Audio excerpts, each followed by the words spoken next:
呢個樓盤啊，真係做咗一個豪宅嘅標配俾到大家，每一棟嘅架空層咧都做咗一個會所俾到大家嘅。咁而家咧，我哋所處嘅就係179方嘅樓下啦。咁呢度咧係做咗一個客壇區嘅，咁呢度咧可以飲咖啡啦、下午茶都係非常之好噶。咁呢個項目咧去商圈啊，都係非常之近噶，10分鐘內咧我哋就可以去到富日城啦、萬象匯啦、利和廣場都可以噶。Hello， 今日咧我哋嚟到咗中山石岐嘅第4代住宅陰陽與神啦。咁呢個樓盤咧係一個4代宅嘅產品啦，咁實用率咧真係非常之高嘅。而家我哋嚟到咗179方嘅呢一個戶型，我哋而家咧跟住鏡頭嚟睇下呢一個戶型到底點樣啊。咁呢度咧，我而家企住嘅位置咧就係呢一戶嘅一個電梯廳啊，即係等於你出到電梯咧，咁呢一笪地方咧都係俾到你使用嘅。跟住入到嚟咧就係有一個子母門嘅設計啦，咁再入到嚟啊，咁就係做咗一個鞋櫃嘅。咁左手邊咧就係我哋廚房嘅位置同埋一個餐廳嘅位置啦。咁可以睇下呢個餐廳位啊，同埋廚房嘅位置真係非常之大嘅。跟住仲要預留埋咗一個生活陽台俾到你。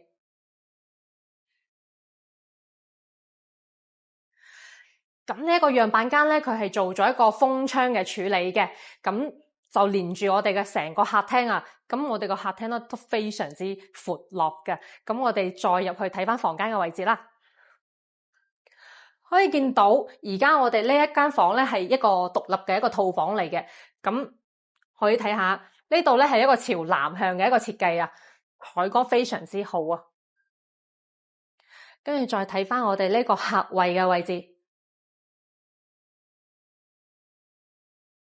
呢度咧係做咗一間兒童房嘅，咁呢度咧係做咗一個4房4衛嘅一個戶型啊，等於咧係每一個人都擁有一個自己嘅衛生間。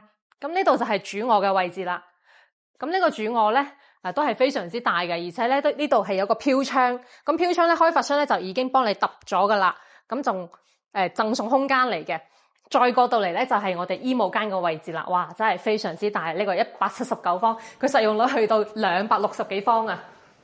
再可以入嚟咧，仲可以見到我哋呢度洗手間嘅位置，都係非常之唔錯噶。